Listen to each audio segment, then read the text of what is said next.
Often available metadata are not enough to arrange and merge your DPL rows.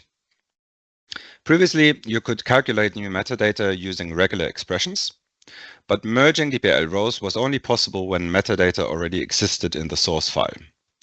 With 2406, you can calculate metadata using regular expressions and then merge DPL rows as needed. Let's illustrate this with an example. In the middle right, you can see the current DPL table, and it has only one row for the 6 wheels of the truck. Let's first add a new custom metadata. We'll call it location.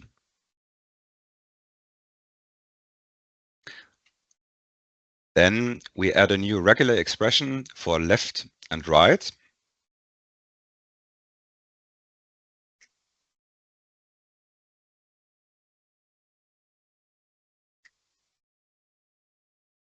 And based on this regular expression, our parts will be matched to the locations right or left, allowing us to separate the 6 wheels into 2 different groups depending on their location.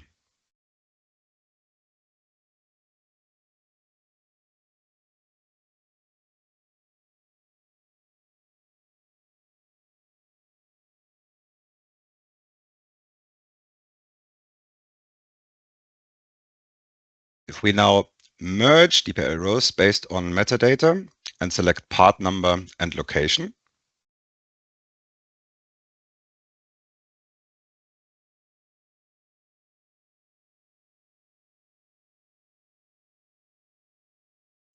we will get 2 rows for the wheels, one with 3 wheels from the left side of the truck and one with 3 wheels from the right, just as an easy example. In the metadata on the bottom right, you can see the location we have defined earlier.